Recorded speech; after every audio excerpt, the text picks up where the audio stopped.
Hello बच्चों, चलिए प्रश्न पढ़ते हैं। तो प्रश्न में दिया गया है, तंबाकू के पादप का कौन सा भाग मिलोइडोगाइन इनकॉग्निटा द्वारा संक्रमित होता है।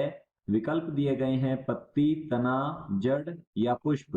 तो इस प्रश्न की मुख्य अवधारणा के बारे में हम जान लेते हैं। तो यहाँ लिखेंगे मुख्य अवधारणा। इस प्रश्न की मुख्य अवधारणा है हमारे पास मिलोइडोगाइन। तो लिखते हैं मिलोइडोगाइन गाइन इनकोग्निटा। तो लिखते हैं इनकोग्निटा।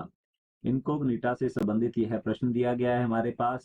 यह एक प्रकार का निमेटोड होता है। तो लिखते हैं यह एक निमेटोड है जो तंबाकू के पादप में संक्रमण करता है। तो हम यहाँ लिख सकते हैं तंबाकू तंबाकू के पादप तंबाकू के पादप की जड़ या जिसे मूल कहते हैं, जड़ या मूल पर मूल पर आक्रमण कर उसमें उसमें गांठ उत्पन्न करता है।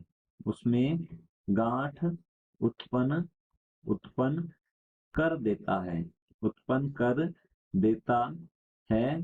तो इस प्रकार से एम्लोइडोगाइन इनकॉग्निटा जो है ये तंबाकू के पादप की जड़ या मूल को हम कह सकते हैं कि संक्रमित करता है, मूल में संक्रमण करता है।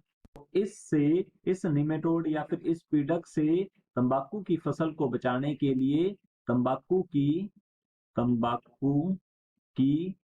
पीड़क प्रतिरोधी तंबाकू की पीड़क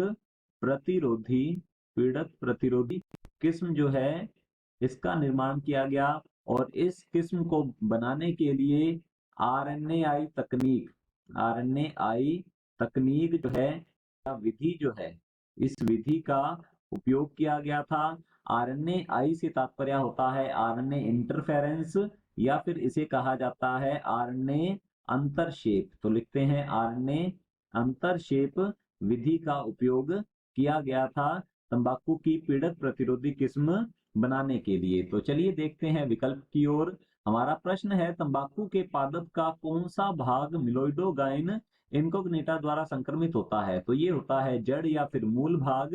तो चलिए विकल्प देखते हैं। विकल्प ए दिया गया है पत्ती, तो हमारा ए विकल्प गलत होता है, ये पत्ती नहीं होती है। बी है तना, तो बी भी गलत होता है।